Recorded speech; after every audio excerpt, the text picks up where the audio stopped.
Hello बच्चों, कैसे हैं आप लोग। तो आज के इस सीएमए फाउंडेशन अकाउंट्स के लेक्चर में हमें एक नए चैप्टर की शुरुआत करनी है। चैप्टर का नाम अगर आप देखोगे बहुत बड़ा नाम है चैप्टर का, लेकिन जितना बड़ा चैप्टर का नाम है उतना ही छोटा ही आपका एक्चुअली में चैप्टर है। तो चैप्टर का नाम है accounting cycle, charts of accounts in codification, accounting equation, double entry system, फलाना ढिंकाना, मतलब छोटी छोटी छोटी चीजें बहुत सारी इस पूरे चैप्टर में। लेकिन चैप्टर आसान है और चैप्टर छोटा भी है, डोंट वरी, राइट। अच्छा, बिफोर मैं स्टार्ट करूं भाई, बच्चे परेशान हो जाएंगे भाई, वो बोलेंगे ये सर क्या हो गया, आपने चैप्टर 1 और 2 करा के सीधा चैप्टर 4 पे आ गए, चैप्टर 3 कहाँ आ गया। तो बच्चों चैप्टर 3 में नेक्स्ट कराऊंगा, इस चैप्टर के बाद मैं फिर चैप्टर 3 कराऊंगा, क्योंकि मेरी अपनी एक अंडरस्टैंडिंग होती है और उस सीक्वेंस में ही मेरे को अपने हिसाब से चलना होता है। तो मेरी जजमेंट ये कहती है कि मुझे पहले ये वाला चैप्टर कराना चाहिए, फिर मैं चैप्टर 3 कराऊंगा। तो पहले हम ये वाला चैप्टर करेंगे, और एक स्टूडेंट कोई था जिसकी बार बार इस चैप्टर को लेकर डिमांड भी आ रही थी। मैंने कहा चलो लगे हाथों ये चैप्टर भी हमारा एक कवर हो जाएगा, बहुत ही सिंपल और छोटा सा हमारा चैप्टर है। ठीक है, तो आप चैप्टर के जरा नाम पढ़ोगे तो बहुत सारी इसमें चीजें आपको दिखेंगी, जैसे अकाउंटिंग साइकिल ये क्या होता है, charts of accounts and codification ये क्या होता है, अकाउंटिंग इक्वेशन ये क्या होता है, डबल एंट्री सिस्टम ये क्या होता है। तो बस यही हमारी छुटपुट छुटपुट इस पूरे चैप्टर में टॉपिक्स है जो हमको कवर करने हैं। ठीक है जी, तो आप फटाफट से हेडिंग डाल लेना मेरे साथ साथ चैप्टर की, और इसमें फिर हम लोग फर्स्ट कॉन्सेप्ट टेकअप करेंगे फटाफट से, बिल्कुल बिना वक्त गवाए। तो कॉन्सेप्ट का नाम है अकाउंटिंग साइकिल। अकाउंटिंग साइकिल, चलिए तो अकाउंटिंग साइकिल क्या होती है लिखना मेरे साथ साथ इसका meaning.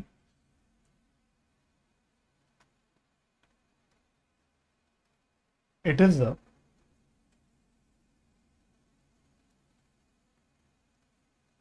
Holistic process of recording of recording and processing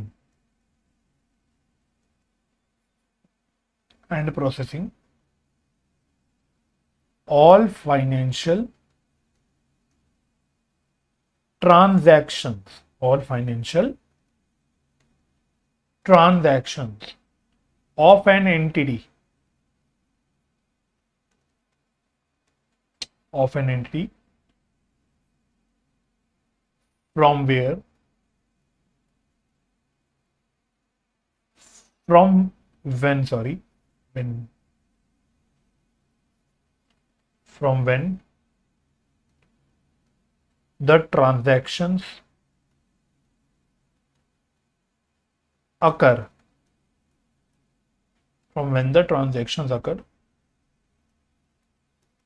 to its presentation in the financial statements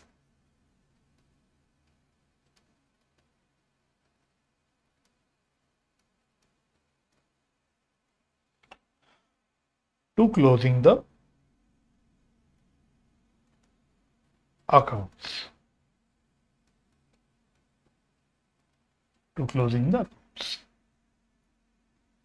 ठीक है, तो भाई क्या होता है अकाउंटिंग साइकिल। हमने बोला accounting cycle is the holistic process. तो what does holistic process mean here, ये वर्ड हमने बोला होलिस्टिक, इसका क्या मतलब है, इसका मतलब है इंटर रिलेटेड। तो बच्चों अकाउंटिंग के बारे में आपको थोड़ा बहुत तो अच्छे से पता है, हम लोग थोड़ा बहुत कर भी चुके हैं। तो अकाउंटिंग क्या है, एक प्रोसेस है, आपको एक पर्टिकुलर ऑर्डर में अकाउंटिंग में काम करना पड़ता है। यार आप कुछ भी करो, अब मैं बोलता हूं सीधी बात, आप चाय बनाओ, आपको बोला जाता है चाय बनाओ, तो चाय बनाना अपने आप में एक पूरा प्रोसेस है, और उसमें आपको जो भी स्टेप्स करने एक पर्टिकुलर ऑर्डर में करने हैं, और हर स्टेप आपस में इंटर रिलेटेड है। आप बोलोगे सबसे पहले पानी उबालना है, ठीक है सर पानी उबाल देंगे, फिर उबलते हुए पानी में चीनी या शक्कर जो भी बोलते हो आप, चाय की पत्ती डालनी है उबलते हुए पानी में, अब जो आपने चीनी या शक्कर डालने वाला स्टेप किया, उसके लिए क्या बात थी, उबलते हुए पानी में। और उबलता हुआ पानी क्यों उबलता हुआ पानी था, क्योंकि पिछले स्टेप में आपने पानी उबालने लगाया था। तो पानी उबालने रखना और उबलते हुए पानी में चाय की पत्ती और चीनी डालना, ये आपस में इंटर रिलेटेड स्टेप्स है। बिल्कुल सेम वे में बच्चों अकाउंटिंग में भी यही बात है। अकाउंटिंग में भी एक स्टेप, दूसरा स्टेप, तीसरा स्टेप, ऐसे ऐसे करके हमें काम करना पड़ता है और इंटर रिलेटेड होते हैं आपस में। जो भी स्टेप्स होते हैं इंटर रिलेटेड होते हैं, इसलिए हमने बोला it is the holistic process. खाली प्रोसेस नहीं है, एक होलिस्टिक प्रोसेस है, क्योंकि इसमें जो भी स्टेप्स हैं, जो भी काम हो रहे हैं, वो आपस में लिंक्ड है। बात समझ में आ गई? तो it is the holistic process of recording and processing the financial transactions from when the transaction occur. Transaction हुई भाई, देखो ट्रांजेक्शन पहले तो होगी, जब तक ट्रांजेक्शन ही नहीं होगी आप किसकी अकाउंटिंग करोगे? तो शुरुआत ही किससे होगी? ट्रांजेक्शन होने से होगी। So from when the transaction occur to its presentation in the financial statements. आपको पता है भाई अकाउंटिंग का अल्टीमेट आउटपुट क्या निकल के आता है? What is the end result of accounting? Sir financial statement, final account जिनको हम बोलते हैं, to closing the accounts, right. तो फाइनेंशियल स्टेटमेंट्स बनते हैं, अकाउंट्स वगैरह क्लोज होते हैं, किताबें बंद होती हैं हर साल में। तो ये पूरा काम जो साल में होता है अकाउंटिंग का, ये एक स्टेप पे होता है। एक बार काम खत्म हो गया, अगले साल वही स्टेप वापस से शुरू हो जाएगा। क्लियर हो गया? बात समझ आ गई? ठीक है, तो इसी को हम बोलते हैं अकाउंटिंग साइकिल, राइट। अगर मैं इसको डायग्रामेटिकली देखो, अगर इसको डायग्रामेटिकली हम इसको बनाना चाहे, हमने बोला कि एक होलिस्टिक साइकिल है, होलिस्टिक एक प्रोसेस है, ठीक है। अब साइकिल वर्ड हमने बोला, अकाउंटिंग साइकिल, साइकिल हम क्यों बोल रहे हैं ये भी आपको समझ आएगा। देखो, तो हमने बोला सर जो स्टेप की शुरुआत होती है, स्टेप की जो शुरुआत होती है वो होती है ट्रांजैक्शंस को आइडेंटिफाई करने से। स्टेप्स की शुरुआत होती है ट्रांजैक्शंस को आइडेंटिफाई करने से। तो पहला होता है मेरा कि भाई ट्रांजैक्शन हुई, तो उसको आइडेंटिफाई करना है, आइडेंटिफाइंग ट्रांजैक्शन, ठीक है। फिर हमने जो ट्रांजैक्शन आइडेंटिफाई करा, उसको हमें रिकॉर्ड करना होता है, रिकॉर्डिंग। और आपको शायद पता ही होगा कि रिकॉर्डिंग हम कौन सी किताब में करते हैं। रिकॉर्डिंग हम जर्नल में करते हैं, या आप सब्सिडरी बुक्स भी कह सकते हो। देखो ये हमारा एक स्टेप हो गया कि ट्रांजैक्शन जो आइडेंटिफाई करी, अब उसको रिकॉर्ड करना है। तो ये दोनों स्टेप्स आपने आपस में इंटर रिलेटेड है। फिर जो जर्नल में आपने ट्रांजैक्शन आइडेंटिफाई करी, सॉरी रिकॉर्ड करी, उसको आपको क्या करना होता है? उसको आपको उसको आपको लेजर में पोस्ट करना होता है, पोस्टिंग टू लेजर,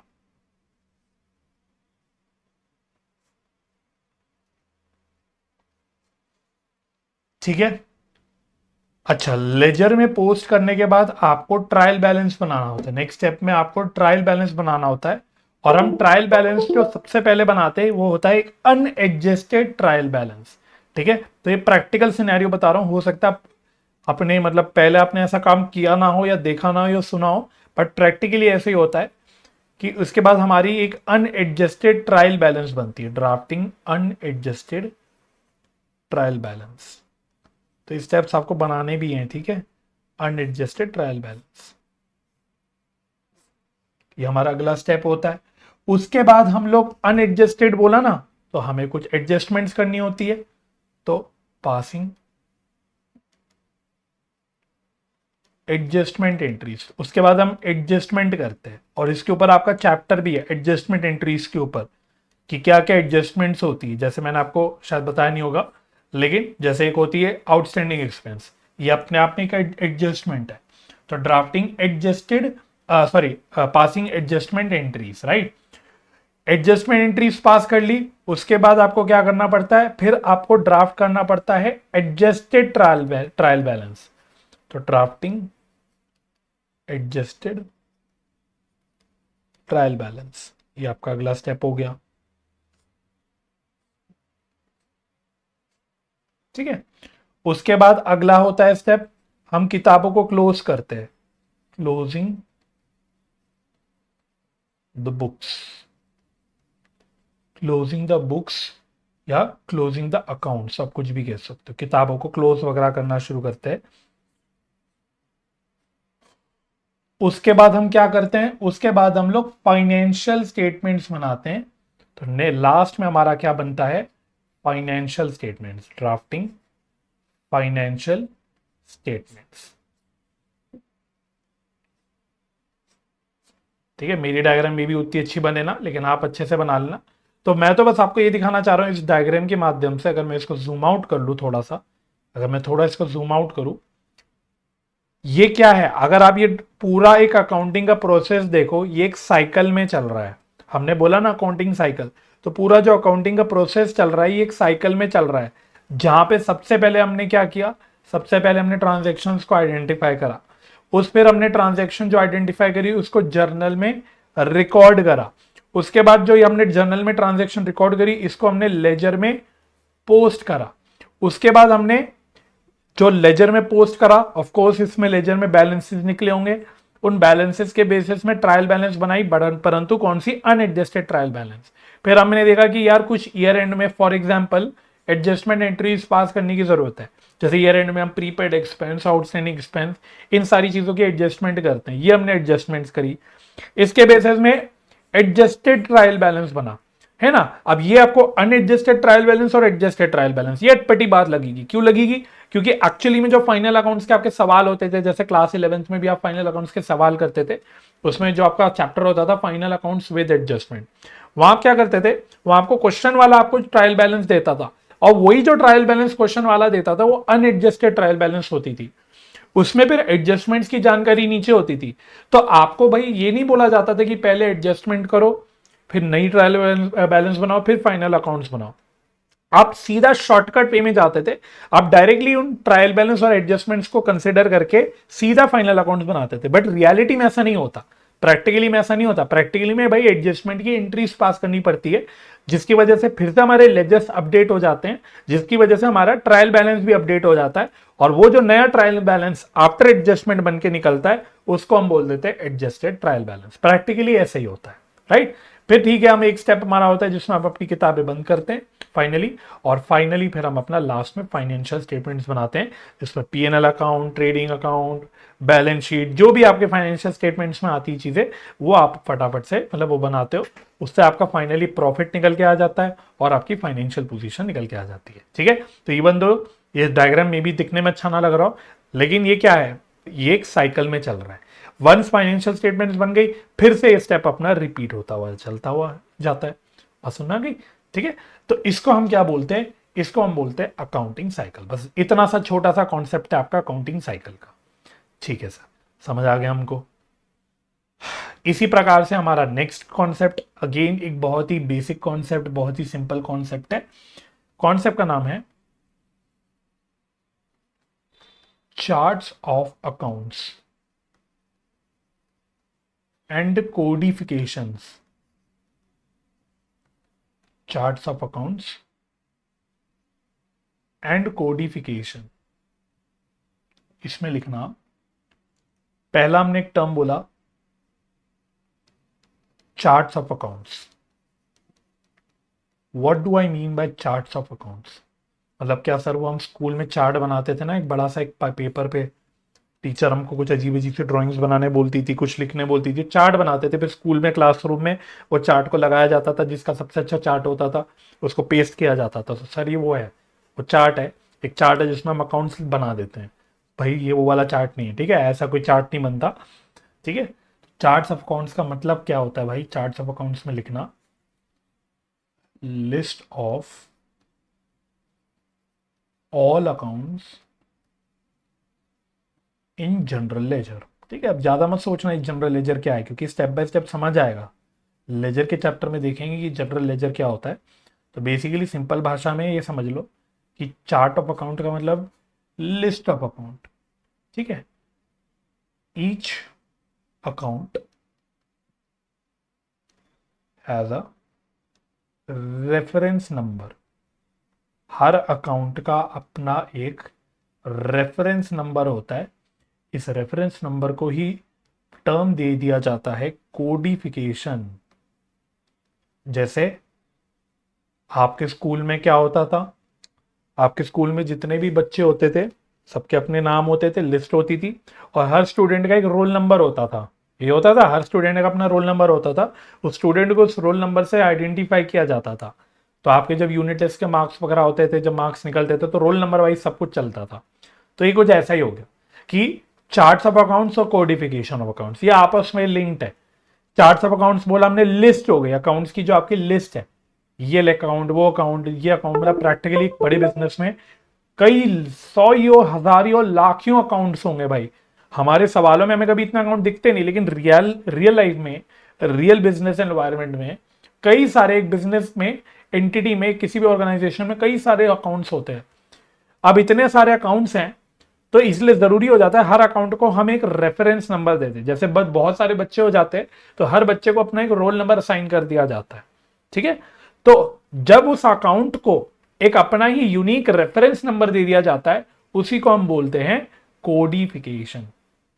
तो charts of accounts means list of all accounts, और कोडिफिकेशन ऑफ अकाउंट्स मींस जो सारे अकाउंट है उसका अपना जो रेफरेंस नंबर होता है उसी को हम बोल देते हैं कोडिफिकेशन। राइट, ठीक है सर, समझ आ गया।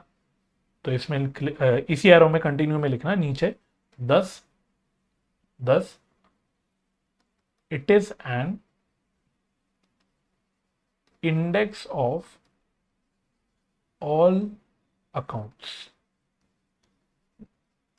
तो यहां पे कहीं ना कहीं हमारे पास एक इंडेक्स प्रिपेयर हो जाता है। इंडेक्स का मतलब समझते हो ना, आपकी किताब होती है, तो किताब में सबसे पहले इंडेक्स होता है ना, चैप्टर नंबर, हर चैप्टर का अपना नंबर होता है, वो कौन से पेज नंबर पे। ऐसी जो आपके अकाउंट्स होती है, लिस्ट होती है, उसका भी अपना एक इंडेक्स बन जाता है। हर अकाउंट का अपना रेफरेंस नंबर है जिसको हमने कोडिफिकेशन बोला।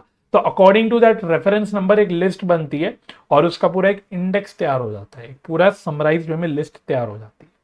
राइट, तो क्लियर हो गया हमको चार्ट्स ऑफ अकाउंट्स का। अच्छा, अब ये क्यों बनाया जाता है, पर्पस क्या है भाई? चार्ट्स ऑफ अकाउंट्स अगर हम कर रहे हैं, कोडिफिकेशन कर रहे हैं, तो उसका पीछे का पर्पस क्या है? तो नेक्स्ट एरो में लिखना, next arrow,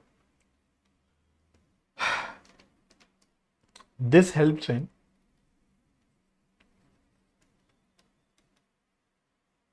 organizing the accounts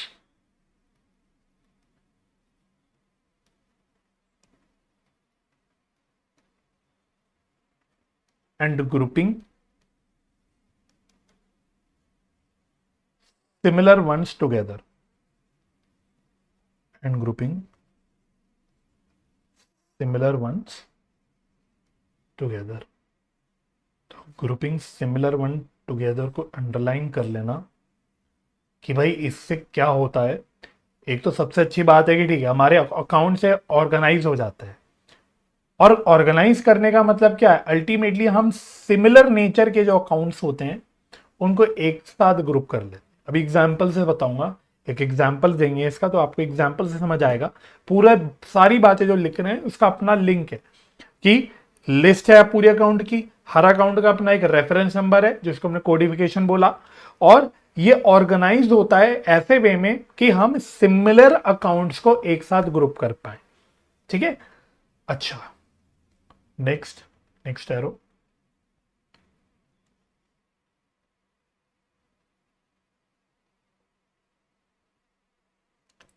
हाँ जी, तो नेक्स्ट एरो में लिखना charting and codification varies from company to company।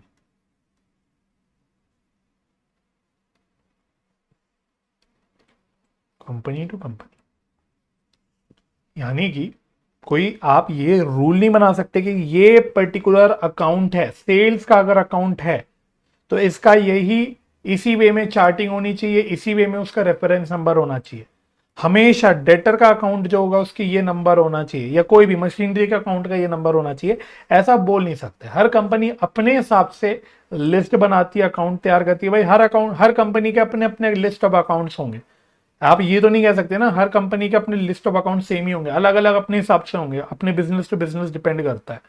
तो वो अपने हिसाब से, अपनी कन्वीनियंस, अपने पर्पस को ध्यान में रखते हुए अपनी चार्टिंग करते हैं और अपना कोडिफिकेशन करते हैं, नंबर वो अपने हिसाब से बनाते हैं। तो यहाँ पे कोई हार्ड एंड फास्ट रूल नहीं है, कोई नियम नहीं है, कोई कानून नहीं है, हर कंपनी अपने हिसाब से इसको करती है। ठीक। अच्छा, अब सर एग्जाम्पल बताओ। एग्जाम्पल देखो, अब एग्जाम्पल देखना, और ये आपको ना कभी एग्जाम में नजर नहीं आएगी ये चीज आपको, लेकिन आप प्रैक्टिकल लाइफ में जब जाओगे, कल को आप कंपनीज वगैरह में काम करोगे, फाइनेंस एंड अकाउंट्स के डिपार्टमेंट में काम करोगे, तब आपको ये दिखेगा एक्चुअली में एग्जाम्पल। जैसे कि ये अब बस हाइपोथेटिकल एग्जाम्पल है, इसको दिल से नहीं लगाना। मैंने बोला कोई कंपनी है, उस कंपनी ने बोला कि हमारे अकाउंट नंबर 1000 से लेके 1999 तक, ये रेफरेंस नंबर है, 1000 से 1999 तक, ये सारे एसेट अकाउंट्स हैं, इनमें हम सारे एसेट अकाउंट्स डालेंगे। तो देखो सिमिलर नेचर के जो अकाउंट है हमने एक साथ ग्रुप कर लिया, हमने बोला 1000 से 1999 की जो आपकी रेंज है, इसमें सारे एसेट अकाउंट आपको दिख जाएंगे। तो ढूंढने वाले को, देखने वाले को, समझने वाले को कितना इजी हो जाएगा कि भाई अगर मेरे को देखना है कि मेरे को कोई पर्टिकुलर एसेट अकाउंट खोलना है, तो मुझे पता है कि भाई वो एसेट अकाउंट 1000 से 1999 के बीच में कोई है, तो मैं इजीली ढूंढ पाऊंगा। अगर ये रैंडम बिल्कुल हैपेजेंट मैनर में डिस्ट्रीब्यूटेड होता कि किसी भी रैंडम नंबर में कोई भी रैंडम अकाउंट है, तो ढूंढना कितना मुश्किल हो जाता है ना। अच्छा, इसी प्रकार से मैंने बोला अकाउंट नंबर 2000 से लेके 2999 तक सारे लाइबिलिटी के अकाउंट्स होंगे।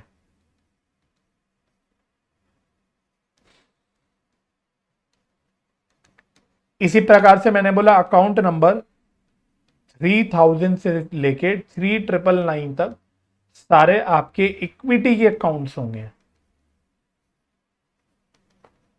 और ये देखो इसी रेंज में ये जो मैंने कवर कर लिया, ये मैंने सारे अपने बैलेंस शीट से रिलेटेड अकाउंट्स कवर कर लिए। ये देखो मैंने बैलेंस शीट से रिलेटेड सारे अकाउंट्स को एक साथ इकट्ठा कर लिया। इसमें भी मैंने ग्रुपिंग कर ली कि एसेट के 1000 से 1999 है, लाइबिलिटी के 2000 से 2999 है, इक्विटी के 3000 से 3999 है। इक्विटी अकाउंट्स मतलब कैपिटल का हो गया, ड्राइंग हो गया, कोई फलाना रिजर्व, ढिकाना रिजर्व, जो भी आपका मतलब ऐसा समझ लो रिजर्व एंड सरप्लस के अंदर जो चीजें आती हैं वो सारी आपकी इक्विटी के अकाउंट हो गए। ठीक है, कोई प्रॉफिट का हो गया, कोई लॉस का हो गया, मतलब इस तरह के जो अकाउंट होते हैं वो आपके इक्विटी अकाउंट्स हो गए। ठीक है।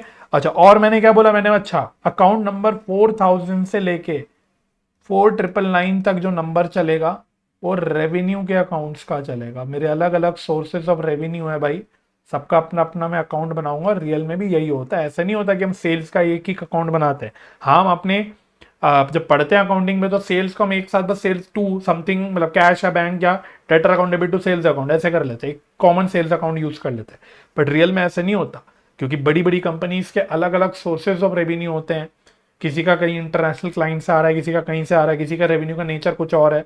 कोई ऐसी कंपनी है जो प्रोडक्ट गुड्स में भी डील कर रही है, सर्विसेज में भी डील कर रही है, आईटीसी जैसी बड़ी बड़ी कंपनी, एफएमसीजी सेक्टर में भी है, टोबैको प्रोडक्ट्स भी बेच रही है, मतलब सिगरेट्स वगैरह भी बेच रही है, होटल का अपना उनका अलग बिजनेस है, आईटी का उनका अपना अलग बिजनेस है। तो कितने मल्टीपल सोर्स ऑफ रेवेन्यू है आईटीसी जैसे कंपनी के। तो ऐसा नहीं कि एक सेल्स अकाउंट में बस वो सारे रेवेन्यू घुसेड़ते रहते हैं, ऐसा नहीं करते। वो रियल लाइफ में अलग अलग रेवेन्यू, जो नेचर ऑफ रेवेन्यू है उसके अलग ही अकाउंट बनाते हैं, ताकि क्लियर रहे, पता रहे, जब नोट्स अकाउंट्स बने तो पता रहे कि भाई कौन से सोर्स से कहां से क्या रेवेन्यू आया। तभी फिर वो अपनी रिपोर्ट्स वगैरह बनाती है, बताती है कि वो हमारे इस सेक्टर से हमारा इतना रेवेन्यू आया, इस सेक्टर से इतना रेवेन्यू आया, आईटी सेक्टर से इतना आया, एफएमसीजी से इतना आया, सिगरेट बिजनेस से इतना आया, एंड सो ऑन। राइट। तो बहुत अपने आप में एक बहुत मत्थापच्ची है अकाउंटिंग, है ना। जब हम पढ़ते हैं अकाउंटिंग एक्चुअली में ये तो कुछ नहीं है, तो ऐसी थ्योरेटिकली पढ़ लेते हैं। रियल लाइफ में जब इस अकाउंटिंग की एप्लीकेशन होती है, जब आप कल को जॉब वॉब में जाओगे, तो अब आपको एक्चुअली में समझ आएगा कि अकाउंटिंग इतनी आसान नहीं है ना। मैंने बोला अकाउंट नंबर 5000 तो 5999 ये सीओजीएस के अकाउंट्स है। तो यहाँ से मेरा बेसिकली मतलब जरूरी नहीं ऐसा होता, बट ट्रेडिंग अकाउंट के देखो मैंने यहाँ पे सारे इकट्ठा कर लिए, इससे मेरा मतलब ग्रॉस प्रॉफिट निकल के आ जाएगा, मोर और लेस कह सकते हो। ठीक है। अच्छा, और क्या बोला मैंने, और मैंने बोला 6000 से लेके 6999 तक मेरे सारे एक्सपेंस के अकाउंट होंगे। 7000 से लेके 7999 तक मेरे अदर इनकम्स जो हैं, इनडायरेक्ट इनकम्स जिनको आप बोलते हो, इनके अकाउंट होंगे। अकाउंट्स लिखना है यहाँ पे, अकाउंट सीओजी से रिलेटेड अकाउंट्स। अब ये मत बोलना सर सीओजीएस से रिलेटेड अकाउंट्स, हाँ परचेज अकाउंट अपने आप में एक सीओजीएस, अब परचेज में भी हो सकता है अलग अलग प्रोडक्ट्स के अलग अलग नेचर और प्रोडक्ट्स की परचेज हो रही हो। मैं गारमेंट बिजनेस में भी हूँ, मैं एफएमसीजी में भी हूँ, तो मैं गारमेंट्स भी परचेज कर रहा हूँ, मैं एफएमसीजी के प्रोडक्ट्स भी परचेज कर रहा हूँ, मैं फुटवेयर भी परचेज कर रहा हूँ, मेरे अलग अलग सोर्सेज है। मुझे क्या पता भाई, बिजनेस कैसा भी हो सकता है। अच्छा, डायरेक्ट एक्सपेंसेस विभिन्न प्रकार के होते हैं, वेजेस होता है, फ्रेट इनवर्ड्स होता है, पावर फ्यूल, मतलब कई प्रकार के आपके कस्टम ड्यूटी, ये कई प्रकार के आपके डायरेक्ट एक्सपेंसेस होते हैं। सबके अपने अपने अकाउंट होते हैं, ऐसे थोड़ी कि हम सीओजीएस का एक ही अकाउंट मेंटेन करते हैं, नहीं, सबके अपने अपने अलग अलग अकाउंट मेंटेन होते हैं, राइट। ठीक है। अच्छा, और सर बस नहीं हुआ क्या? सर बस नहीं हुआ, 8000 से लेके 8999 तक,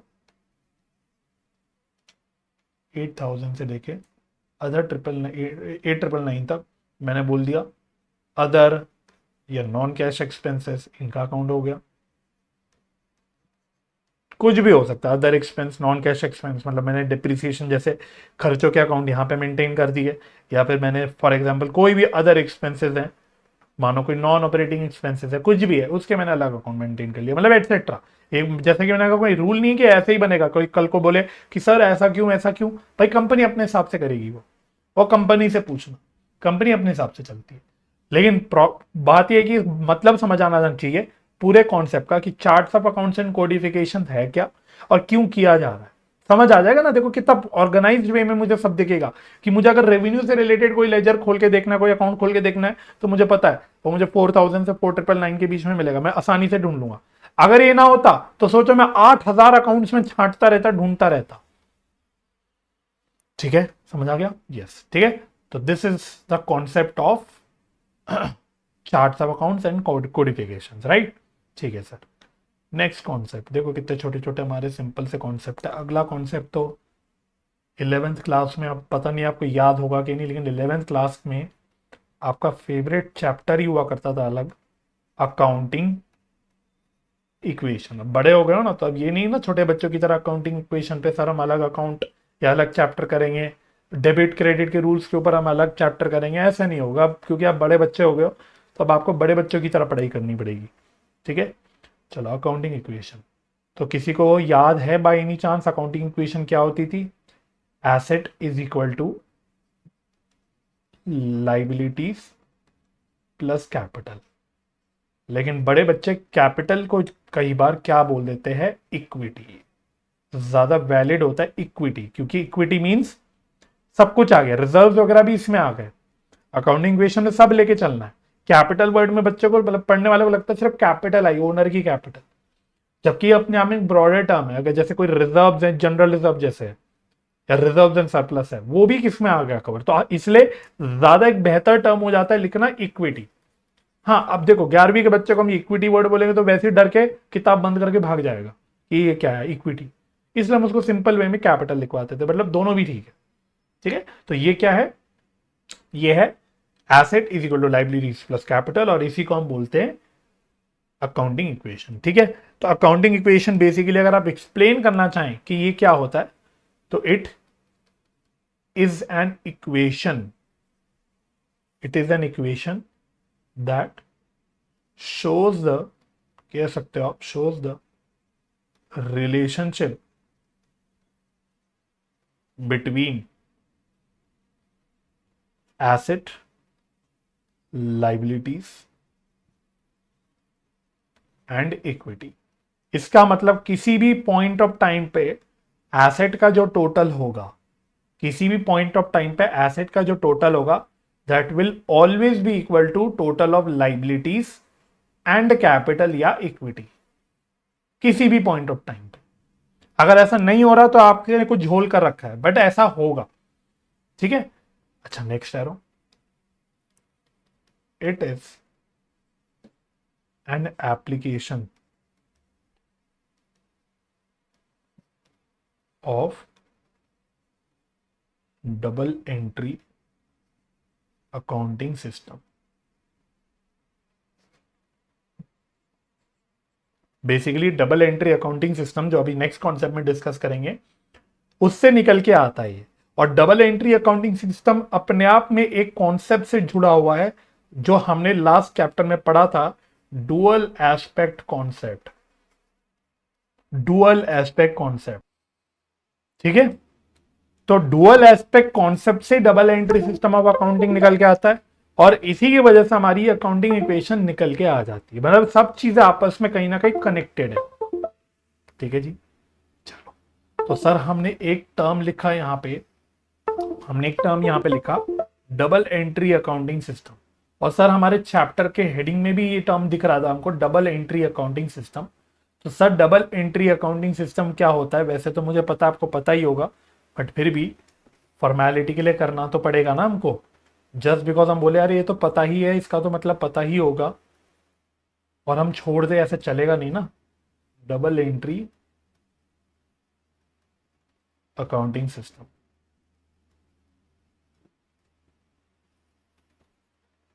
तो इसमें लिखना double entry accounting system.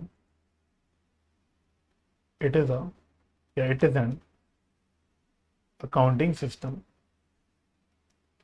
it is an accounting system that provides that every transaction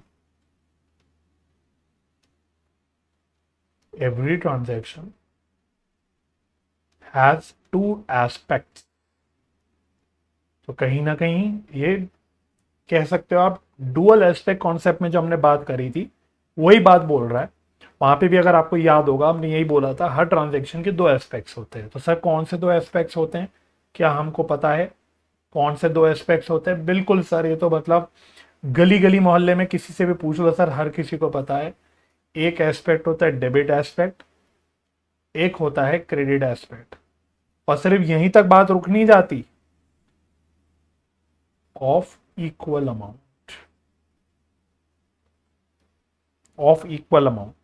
तो डेबिट एस्पेक्ट, क्रेडिट एस्पेक्ट, दोनों एस्पेक्ट का जो अमाउंट है वो इक्वल होता है। मतलब किसी ट्रांजेक्शन में अगर 100 रुपए का डेबिट होगा तो उसी ट्रांजेक्शन में कुछ ना कुछ 100 रुपए का क्रेडिट भी होगा। किसी ट्रांजेक्शन में अगर 2000 रुपए का क्रेडिट होगा तो उसी ट्रांजेक्शन में 2000 का कुछ डेबिट भी होगा। तो दैट मीन्स डेबिट का और क्रेडिट का टोटल हमेशा क्या होगा? हमेशा शुड बी इक्वल। तो इसलिए इसी की बात अगले एरो में हम लिख सकते हैं, total of debits will always be equal to total of credits under double entry accounting system. और जैसे कि मैंने पहले बोला, इसी से आपकी अकाउंटिंग इक्वेशन डेवलप हो जाती है, ठीक है। इसी से आपकी अकाउंटिंग इक्वेशन डेवलप हो जाती है। तो मैं एक काम करता हूं, ऊपर ही दिखा देता हूं, देखो अकाउंटिंग इक्वेशन। वैसे आपको पता होगा, हालांकि अभी हमने करा नहीं, बट आपको पता होगा एसेट के जो बैलेंसेस होते हैं वो डेबिट बैलेंस होते हैं, और लाइबिलिटीज और कैपिटल या इक्विटी के जो बैलेंसेस होते हैं वो क्रेडिट बैलेंस होते हैं। तो देखो, debit is equal to credit, यही तो बात हम डबल एंट्री सिस्टम में चीख चीख के बोल रहे हैं, debit should always be equal to credit. और इसी से मेरा अल्टीमेटली अकाउंटिंग इक्वेशन निकल के आ गया, बिकॉज एसेट्स कहीं ना कहीं फाइनल डेबिट इफेक्ट दिखा रहे हैं, और जो राइट हैंड साइड है लाइबिलिटीज और कैपिटल, ये कहीं ना कहीं फाइनल क्रेडिट इफेक्ट दिखा रहे हैं। और डेबिट का और क्रेडिट का total should always be equal. Debit effect और क्रेडिट इफेक्ट का जो टोटल है वो that should always be equal, right. अच्छा, अब ये डबल एंट्री अकाउंटिंग सिस्टम का सर कोई फाउंडर भी है क्या? बिल्कुल फाउंडर है भाई। जब भी आप अकाउंटिंग पढ़ रहे हो, अकाउंटिंग प्रोफेशन में घुस गए आप एक तरह से, तो आपको नाम पता होना चाहिए कि इसका फाउंडर कौन है। तो इसका फाउंडर जो है, इनके जो फाउंडर है उनका नाम है लूका पैसिओली। लूका पैसिओली, और इनको हम बोलते हैं फादर ऑफ अकाउंटिंग। तो जब भी आप अकाउंटिंग प्रोफेशन की बात कर रहे हैं तो ये आपके पिताजी हैं। तो सभी वो बच्चे जो अकाउंटिंग प्रोफेशन में स्पेशली आगे जाना चाहते हैं, हर रोज सुबह लूका पैसिओली की फोटो निकाल के उनको प्रणाम करा करेंगे, बिकॉज अकाउंटिंग प्रोफेशन के पॉइंट ऑफ व्यू से ये आप सभी के पिताजी हैं, लूका पैसिओली। बट जो भी है, आप रिसर्च कर लेना, गूगल कर लेना कि कौन थे क्या थे, है ना। तो ज्यादा तो मुझे भी ज्ञान नहीं है, तो मैं ऐसी मजाक कर रहा हूँ, बट ज्ञान मुझे नहीं है ज्यादा भी। कुछ आई थिंक ये इटालियन मैथमेटिशियन थे जो भी थे। तो आप चाहें तो, अगर आपका इंटरेस्ट हो, आपको मन कर रहा हो एक्स्ट्रा जानकारी लेने का, तो आप अपना गूगल विकिपीडिया खोल के देख सकते हैं कि ये कौन थे, कौन सी सदी में इन्होंने डबल एंट्री सिस्टम या जो भी है अकाउंटिंग से रिलेटेड जो भी बातें इन्होंने निकाली, वो कब निकाली, कैसे निकाली, मतलब सोचने की बात है कि मैथमेटिशियन होके या अकाउंटिंग निकाल रहे हैं तो कैसे, कुछ तो बैक स्टोरी रही होगी। तो आप अपनी जानकारी के लिए अपना देख सकते हैं अगर आपको इन चीजों में इंटरेस्ट है, अपनी हिस्ट्री थोड़ा जानना है, ठीक है। हाँ, बस एग्जाम पॉइंट ऑफ व्यू से आपको नाम पता होना चाहिए, बिकॉज इजीली ये एमसीक्यू में पूछा जा सकता है आपसे, है ना। आपका पेपर एमसीक्यू बेस्ड है तो आसानी से एमसीक्यू फॉर्म में ये पूछा जा सकता है, तो यू शुड नो। ठीक है, डन हो गया यहां तक, आई होप से कोई प्रॉब्लम नहीं है। तो अब हम अपना काफी एक इंपॉर्टेंट चर्चा पे आगे आ रहे हैं, ठीक है। Next heading, classification of accounts, very important, classification of accounts. ठीक है, तो क्लासिफिकेशन ऑफ अकाउंट्स, हम अकाउंट्स बोलते हैं ना, जो अकाउंट जो हमने चार्ट ऑफ अकाउंट बोला, अलग अलग अकाउंट है, sales account, debtor account, creditor account, loan account, इनकी क्लासिफिकेशन, ये टाइप्स किन टाइप्स के अकाउंट्स होते हैं, क्योंकि इसी से फिर हम रूल समझ सकते हैं आगे। जब हम अकाउंट की क्लासिफिकेशन करना सीख जाते हैं तब हम डेबिट कौन सा अकाउंट करना है, क्रेडिट कौन सा अकाउंट करना है, ये देख पाते हैं। क्योंकि डबल एंट्री सिस्टम में हमने बोला कि कुछ डेबिट करना है, कोई अकाउंट डेबिट करना है, कोई क्रेडिट करना है, कौन सा अकाउंट डेबिट करना है, कौन सा क्रेडिट करना है, ये डिसाइड करने के लिए हमें रूल्स लगाने पड़ते हैं। और रूल्स को समझने के पहले हमें अकाउंट की क्लासिफिकेशन समझनी पड़ती है, ये लिंक है, ठीक है। तो there are two types of classification. जब हम अकाउंट की क्लासिफिकेशन की बात करते हैं तो दो तरह की क्लासिफिकेशन होता है, दो अप्रोच है बेसिकली। एक है ट्रेडिशनल अप्रोच, एक है ट्रेडिशनल अप्रोच, एक होती है आपकी modern approach. Traditional approach and modern approach, ठीक है। अब इसमें जो ट्रेडिशनल अप्रोच है, पुराने जमाने की अप्रोच, बहुत ही बेकार अप्रोच है। मतलब पर्सनली एज अ सीए मैं बोल रहा हूं, बहुत ही बेकार अप्रोच है ट्रेडिशनल अप्रोच जिसने भी बनाई, बिकॉज उसमें कंफ्यूजन का बड़ा स्कोप रहता है बच्चों में क्या, सभी में। इनफैक्ट आप अगर, मेरा ऐसा मानना है, आप किसी सीनियर अकाउंटेंट को, किसी प्रोफेशनल को पकड़ोगे जो ऑफकोर्स एकेडमिक्स में इन्वॉल्व नहीं है, उसको तो प्रोबेबली ट्रेडिशनल अप्रोच याद भी नहीं होगा पूरा ढंग से, थोड़ा थोड़ा टुकड़ों में याद होगा या कुछ छोटी मोटी बातें याद होंगी, लेकिन पूरा 100% ट्रेडिशनल अप्रोच क्या होता था ये बहुत, अगर आप मतलब उन अकाउंटेंट से, उन प्रोफेशनल से पूछेंगे जिनको ये पढ़े हुए बहुत टाइम हो गया, वो भूल भी गए होंगे। क्यों ऐसा? क्योंकि प्रैक्टिकली आज के टाइम पे अकाउंटिंग पॉइंट ऑफ व्यू से बोल रहा हूं, अकाउंटिंग प्रैक्टिस में बोल रहा हूं, ट्रेडिशनल अप्रोच यूज ही नहीं होता। आज के टाइम में मॉडर्न अप्रोच, आज के जमाने का अप्रोच यूज होता है और प्रेफरेबल भी वही रहता है। लेकिन जब हम पढ़ाई कर रहे हैं तो हमें दोनों भी अप्रोच की नॉलेज जरूर होनी चाहिए, स्पेशली ट्रेडिशनल अप्रोच की नॉलेज होनी चाहिए। वो एक अलग बात है, ये मैं गारंटी के साथ कह सकता हूं कि आप जिंदगी में ऐसे कभी अप्लाई नहीं करोगे, यूज नहीं करोगे एज सच। हार्डली 2-4% कहीं अगर यूज हो गया तो अलग बात है, but most of the time, mostly speaking, आप इसको यूज नहीं करेंगे। बट जो भी है, करना तो हमें सब है। First, traditional approach.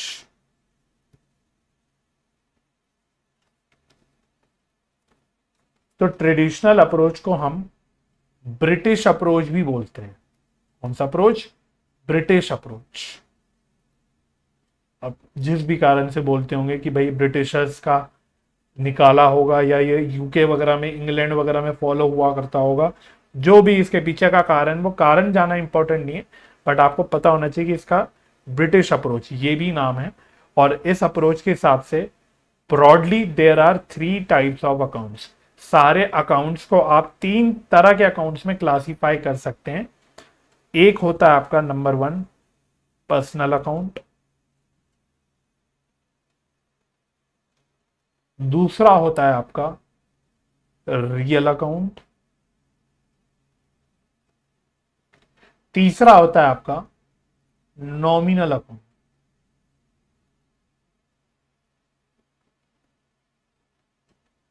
राइट?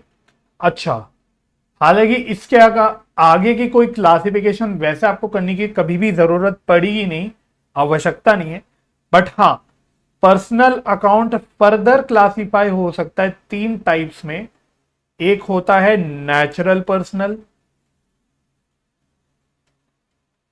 एक होता है आर्टिफिशियल पर्सनल, और तीसरा होता है आपका रिप्रेजेंटेटिव पर्सनल, राइट। लेकिन मैंने बोला कभी एक्चुअली प्रैक्टिकली रिक्वायरमेंट नहीं है कि आप इनको फर्दर क्लासिफाई करो। मेन क्लासिफिकेशन तो आपकी यही होती है, personal account, real account and nominal account. Main classification आपकी यही होती है। हाँ, थ्योरेटिकली इसको और भी फर्दर क्लासिफाई किया जा सकता है। इसी प्रकार से रियल अकाउंट को भी फर्दर दो तरह की क्लासिफिकेशन में डाला जा सकता है। एक होता है टैंजिबल रियल,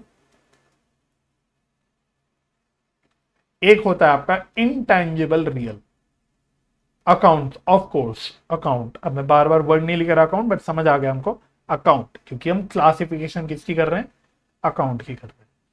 समझ आ गया? यस। तो फटाफट से इनको कवर कर लेते हैं। पहला है पर्सनल अकाउंट। तो सर नाम ही आ रहा है पर्सनल अकाउंट, तो इसका मतलब ये होता है रिलेटेड टू पर्सन्स।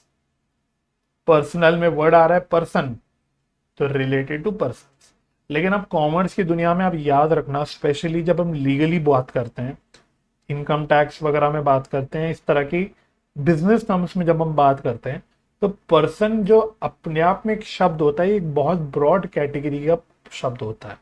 किसी भी लेमैन को अगर आप पूछोगे कि पर्सन क्या होता है, तो वो अपने आप मतलब वो इंडिकेट करेगा कि पर्सन का मतलब है इंसान, ह्यूमन बीइंग। ज्यादा कोई बहुत ही ज्यादा नेचुरली इन्वायरमेंटली अवेयर्ड इंसान होगा तो वो पर्सन में जानवरों को भी ले आएगा। लेकिन आप कॉमर्स के बच्चे हैं, कॉमर्स बैकग्राउंड के, आपको याद रखना है पर्सन में ब्रॉडर मीनिंग होता है। पर्सन में ठीक है ह्यूमन बींग्स तो आ ही गए, साथ में कंपनीज, पार्टनरशिप फर्म्स, एलएलपी, ये भी पर्सन्स की तरह ही ट्रीट होती हैं। कोई एनजीओ ले लो, ये भी सब अपने आप में पर्सन्स ही माने जाते हैं। समझ आ रहा है बात? समझ आ रही बात? ठीक है। तो इसीलिए फर्दर हमने यहां पे थोड़ी सी और क्लासिफिकेशन बना ली। इसमें हमने बोला देखो, एक तो हो गए आपके नेचुरल पर्सनल। नेचुरल का मतलब क्या हुआ, जो नेचुरली आ रहे हैं, जिनको कोई कर नहीं रहा, बना नहीं रहा, ये नेचुरली आ रहे हैं। इनमें आपके हो गए अकाउंट्स ऑफ ह्यूमन बीइंग।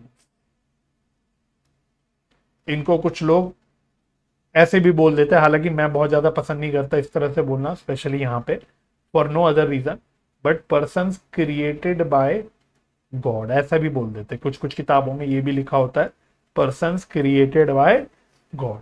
लेकिन मेन क्या है कि ये किनके अकाउंट हुए हैं, ह्यूमन बीइंग्स के अकाउंट। तो सर इसके एग्जाम्पल, जैसे एग्जाम्पल लिख सकते हैं आप, example Ram account, Shyam account, Karan account, Arjun account, Salman Khan का अकाउंट, आलिया भट्ट का अकाउंट। समझ आ रही है? मतलब दिख रहा है आपको कि ये जब ऐसा अकाउंट दिखे जिसमें आपको क्लियरली दिख रहा है किसी ह्यूमन बीइंग का नाम है, एसआरके का अकाउंट, शाहरुख खान का अकाउंट, अमिताभ बच्चन का अकाउंट।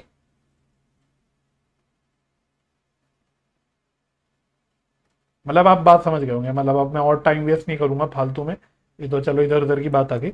बट मेनली क्या है, वो अकाउंट जिसमें क्लियरली किसी का नाम लिखा हुआ है, किसी ह्यूमन बीइंग का नाम लिखा हुआ है, वो अकाउंट कौन से होते हैं, नेचुरल पर्सन। समझ आ गया? ठीक है। बी है आपका आर्टिफिशियल पर्सनल अकाउंट।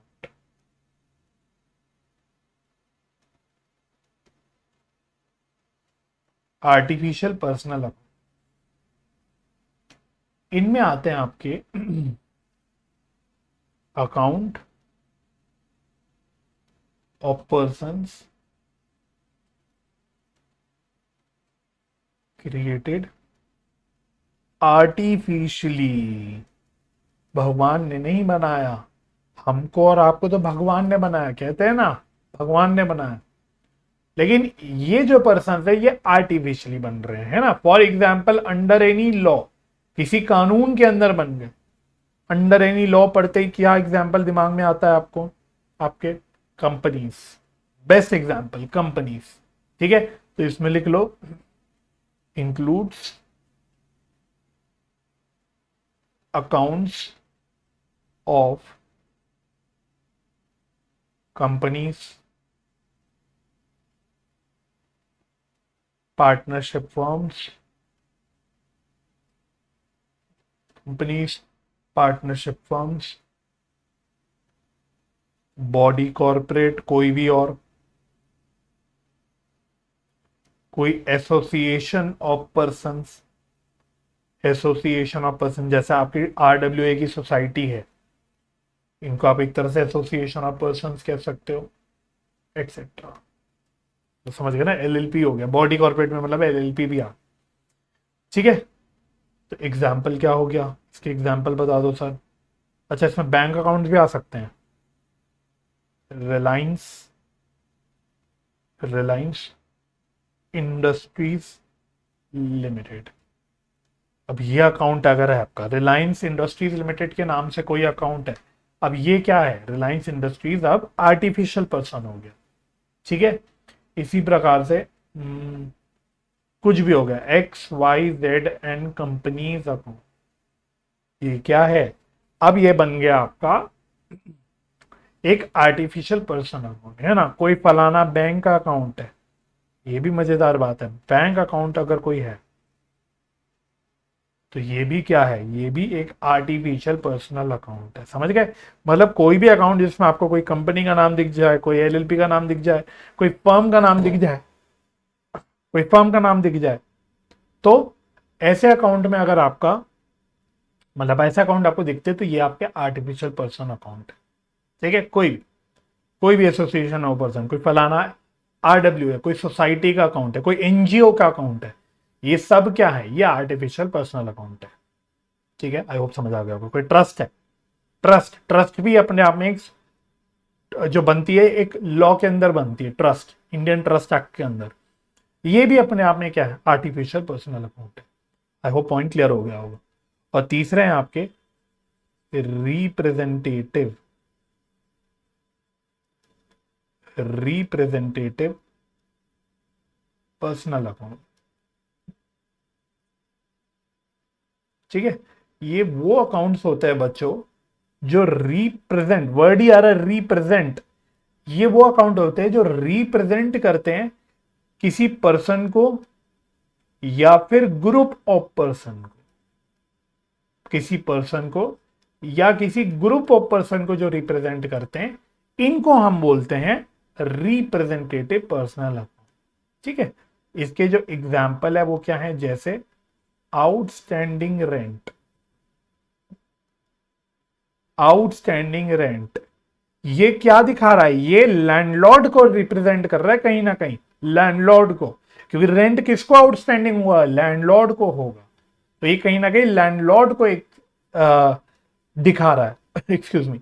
इसी प्रकार से प्रीपेड इंश्योरेंस, प्रीपेड इंश्योरेंस, ये किसको दिखा रहा है, ये दिखा रहा है कि हमने इंश्योरेंस कंपनी को कुछ पैसा प्रीपे कर रखा है, तो ये कहीं ना कहीं इंश्योरेंस कंपनी का अकाउंट को रिप्रेजेंट कर रहा है, राइट। तो इंश्योरेंस कंपनी बोलते ही अपने आप में बन गया एक आर्टिफिशियल पर्सन, और ऐसा नाम मैंने लिख दिया जो इस इंश्योरेंस कंपनी को या ग्रुप ऑफ इंश्योरेंस कंपनीज, हो सकता है भाई मैंने एक से ज्यादा इंश्योरेंस कंपनीज को पकड़ रखा होगा, तो ये ग्रुप ऑफ इंश्योरेंस कंपनीज को रिप्रेजेंट कर रहा है, इसीलिए इनको बोल दिया जाता है रिप्रेजेंटेटिव पर्सनल अकाउंट।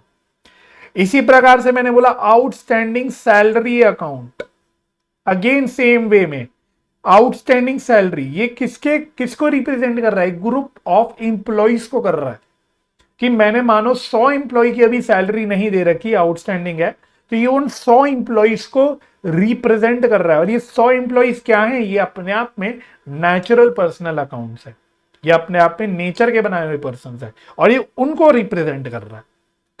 इसी प्रकार से कैपिटल या फिर ड्रॉइंग्स, चाहे कैपिटल बोल लो चाहे ड्रॉइंग्स बोल लो, इनको भी रिप्रेजेंटेटिव पर्सनल अकाउंट की कैटेगरी में डाल दिया जाता है। क्यों, क्योंकि ये किसको रिप्रेजेंट कर रहे हैं, ये ओनर को रिप्रेजेंट कर रहे हैं। चाहे कैपिटल ले लो, चाहे ड्रॉइंग्स ले लो, ड्रॉइंग्स का एक प्रकार की नेगेटिव कैपिटल ही तो है ना। कंपनीज के केस में शेयर कैपिटल होती है, वो ग्रुप ऑफ शेयर होल्डर्स को रिप्रेजेंट कर रहे हैं, और शेयर होल्डर्स अपने आप में पर्सन है। आई होप आप मेरे बोलने का तात्पर्य समझ गए होंगे अच्छे से, एटसेट्रा। मतलब आपको अंदर से बात सारी समझ आनी चाहिए, ठीक है। तो पर्सनल अकाउंट का फंडा आई होप सो हमें क्लियर हो गया होगा। Second, real account. Real account, तो व्हाट आर रियल अकाउंट? तो इसमें लिख लो अकाउंट्स रिलेटेड टू एसेट्स और प्रॉपर्टीज, ठीक है। जैसे कि इसको भी क्योंकि हम कैटेगरी में बांट देते हैं, तो इसको भी हम पहले कैटेगरी में बांटते हैं और फिर इसके एग्जाम्पल डिस्कस कर लेंगे। एक हमने बोला था टैंजिबल रियल अकाउंट, एक हमने बोला था intangible real account. Tangible real account and intangible real account, ठीक है। मैं अकाउंट को शॉर्ट फॉर्म में लिख रहा हूं A/C, और वैसा अकाउंटिंग करते वक्त करा भी यही जाता है, अकाउंट को ऐसा शॉर्ट वे में लिखा जाता है A/C। तो what are tangible real accounts? ये क्या होते हैं? रिलेटेड टू ये वो अकाउंट से जो रिलेट करते हैं to assets, related to assets that have physical existence. Physical existence का मतलब हुआ that is can be seen and touched.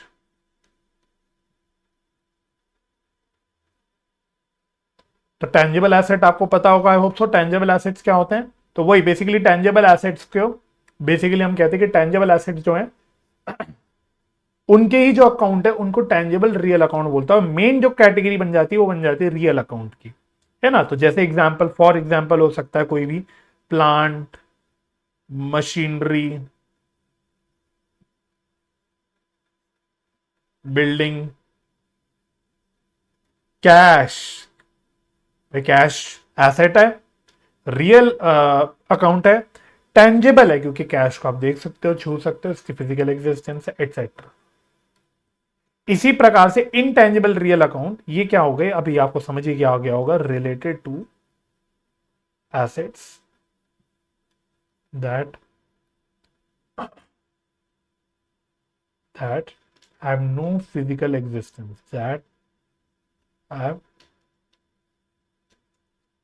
no physical existence या do not have physical existence,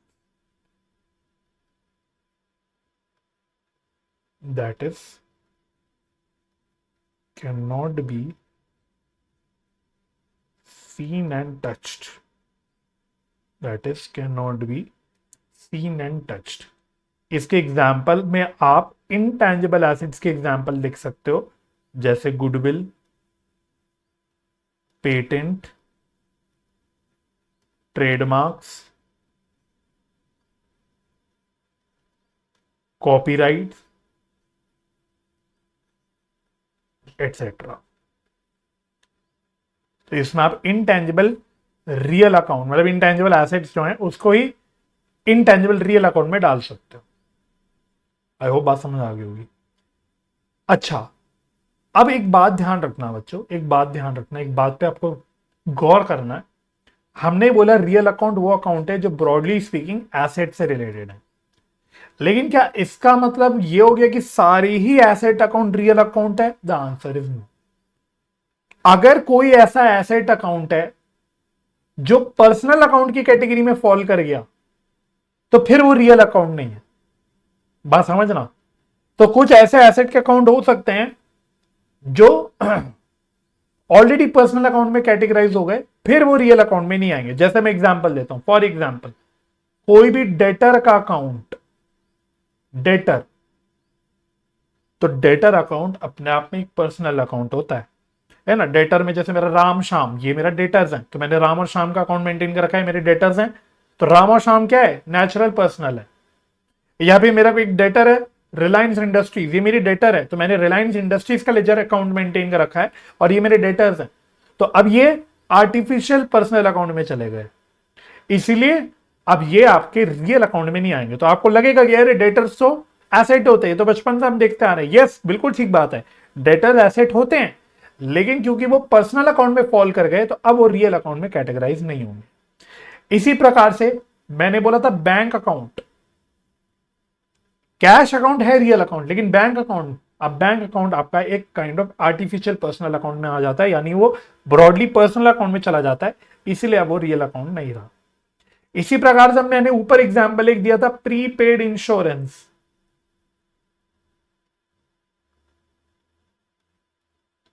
ये मुझे ऐसा लिखना चाहिए था, except assets falling under personal accounts.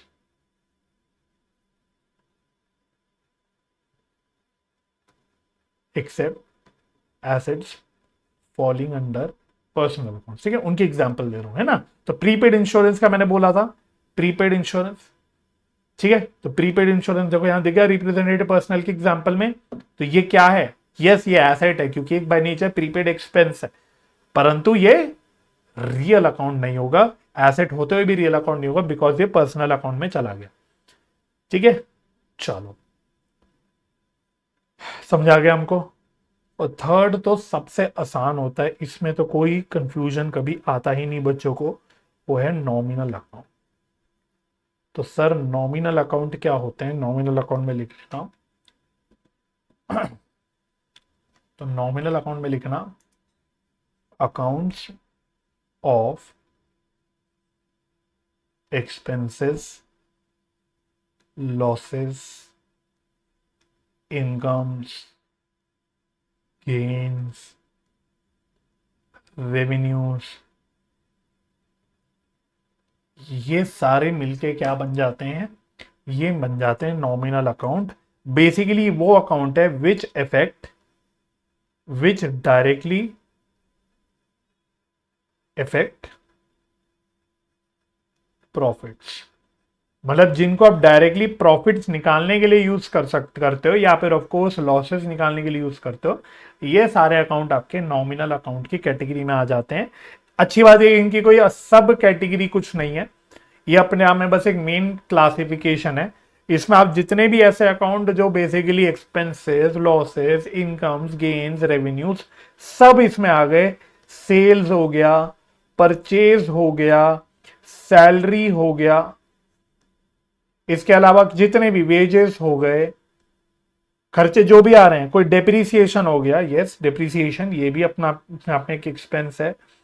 कोई भी इनकम हो गया, इंटरेस्ट चाहे रिसीव्ड हो, ये इनकम है, चाहे इंटरेस्ट पेड हो, ये एक्सपेंस है, मतलब एटसेट्रा, समझ गए?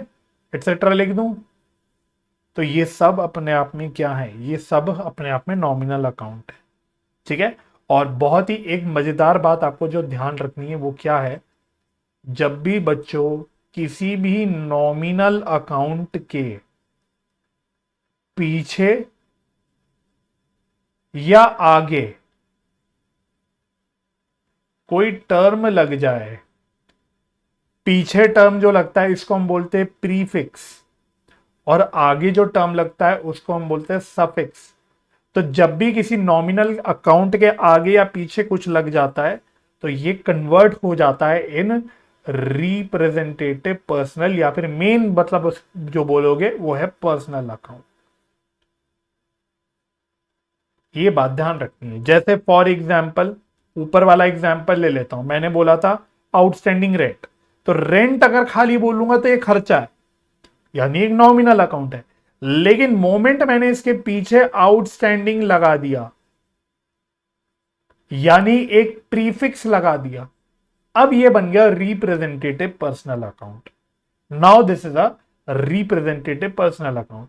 इसी प्रकार से मैंने बोला सैलरी, तो सैलरी अपने आप में क्या है? सैलरी अपने आप में एक खर्चा है, यानी एक नॉमिनल अकाउंट है, लेकिन इसके अकाउंट आगे अगर मैं सैलरी ड्यू या सैलरी आउटस्टैंडिंग या कोई भी प्रीफिक्स सफिक्स कुछ भी लगा दूं, अब ये क्या बन गया? ये बन गया आर्टिफिशियल पर्सनल, यानी सिंपली स्पीकिंग ये बन गया पर्सनल। हमने प्रीपेड इंश्योरेंस बोला था, तो इंश्योरेंस ये अपने आप में खर्चा है, लेकिन इसके पीछे मैंने प्रीपेड वर्ड लगा दिया, तो अब ये क्या बन गया, अब ये बन गया आर्टिफिशियल पर्सनल अकाउंट, राइट। इसी प्रकार से एक और, कोई इनकम एक्रूड, तो इनकम के अकाउंट सारे क्या है, नॉमिनल अकाउंट है, परंतु अगर मैं इसके आगे एक्रूड लगा दूं, एक्रूड इनकम या इनकम एक्रूड, कुछ भी बोल दो भाई, प्रीफिक्स या सफिक्स। अब आउटस्टैंडिंग, प्रीपेड, एडवांस, मतलब ये शब्द आगे पीछे कहीं पे भी लग सकते हैं, डिपेंडिंग अपॉन जो भी बना रहा है अकाउंट, उसके ऊपर डिपेंड करता है। मुद्दे की बात यह है कि अब ये क्या बन जाएगा, अब ये बन जाएगा एक artificial personal.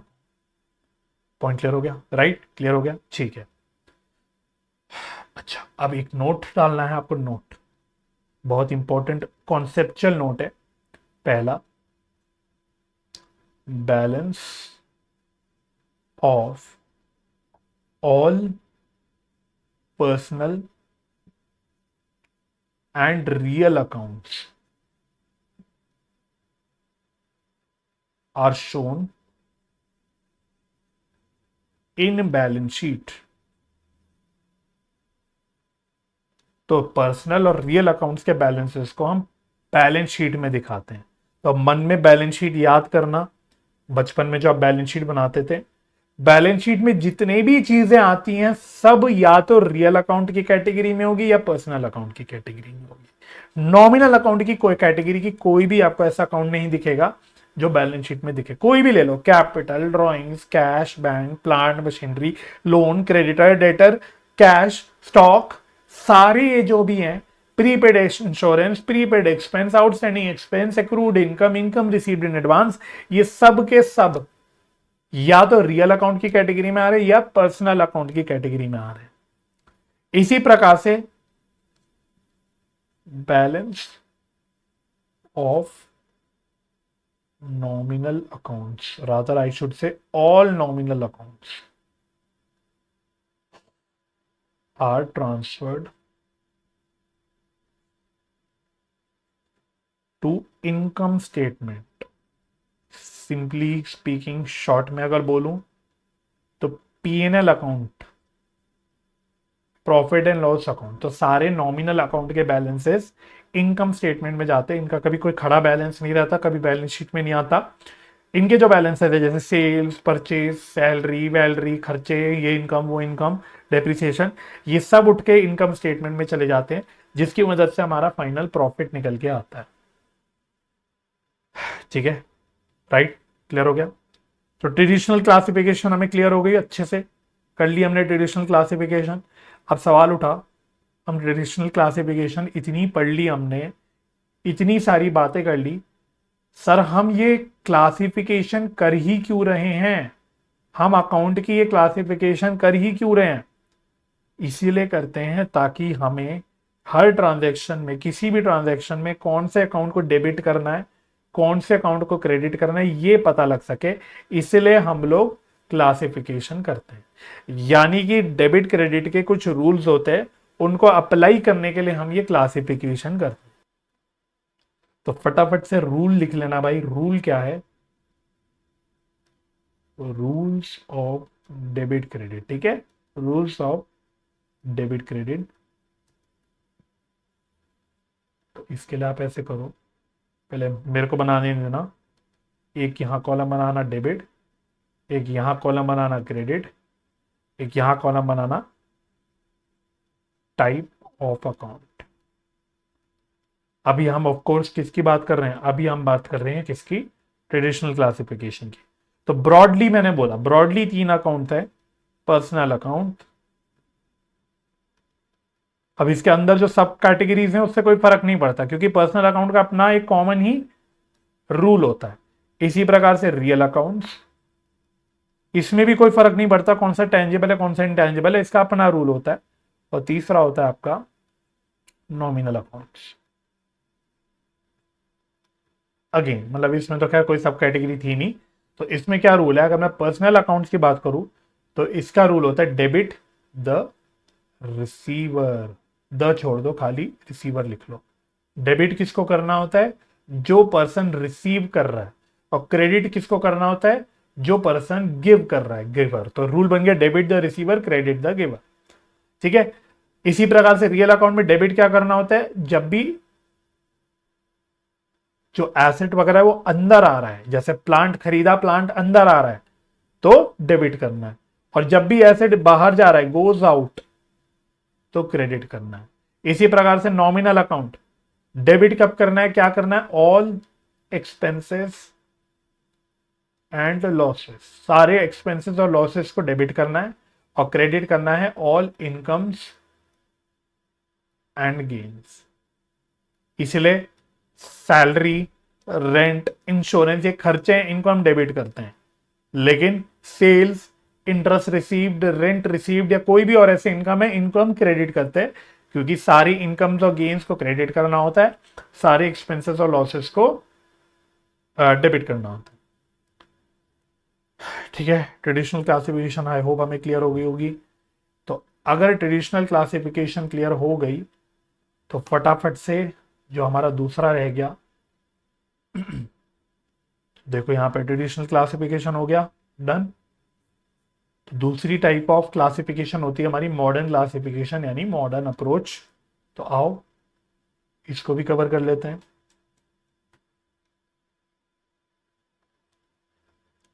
Second, modern classification. अच्छा, ट्रेडिशनल क्लासिफिकेशन को ब्रिटिश अप्रोच भी बोलते थे, इसको भी एक नाम से बोलते हैं, लेकिन यहाँ कोई कंट्री वंट्री का नाम नहीं है, इसका एक नाम होता है अकाउंटिंग इक्वेशन अप्रोच।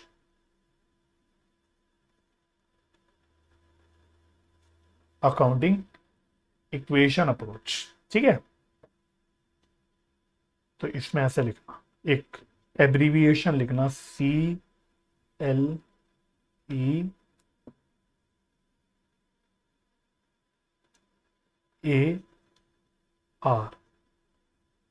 ठीक है। तो सी से होता है कैपिटल, एल से होता है लाइबिलिटीज, ई से होता है एक्सपेंस, ए से होता है एसेट, आर से होता है रेवेन्यू। और एक, कुछ कुछ लोग ड्राइंग्स को अलग ही मानते हैं, कुछ कुछ लोग उसे कैपिटल का ही पार्ट मानते हैं, तो एक इसमें ड्राइंग्स भी हो, बस capital, liabilities, expense, asset, revenue. Revenue का मतलब क्या हुआ, इनकम्स, मतलब जितनी भी इनकम्स वगैरह हैं, और ड्राइंग्स। ठीक है। हाँ, अब ड्राइंग्स को आप कैपिटल का ही पार्ट मान लो, कुछ लोग कैपिटल का ही पार्ट मान लेते, क्योंकि ड्राइंग से अल्टीमेटली कैपिटल कम होती है, नहीं तो उसको आप एक अलग कैटेगरी बना लो। तो ये बन गया आपका मॉडर्न क्लासिफिकेशन। कुछ नहीं, ये बहुत इजी टू अप्लाई होता है, बहुत इजीली लग जाता है, और इसके अपने रूल्स होते हैं, रूल्स ऑफ डेबिट क्रेडिट,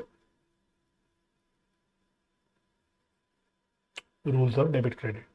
तो क्या रूल होते हैं, तो वैसे ही लिख लो, यहां लिख लेना क्लासिफिकेशन या टाइप ऑफ अकाउंट,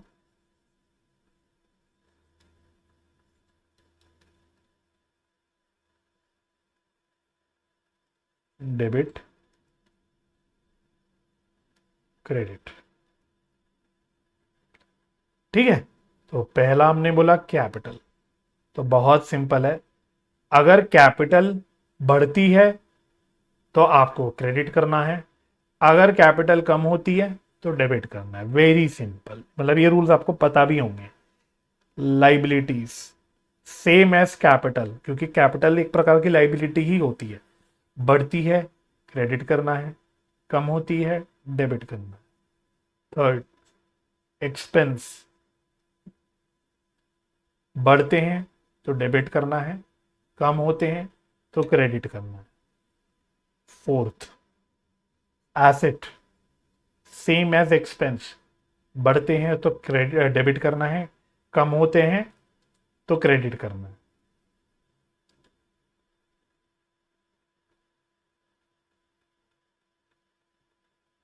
कम होते हैं तो क्रेडिट करना है।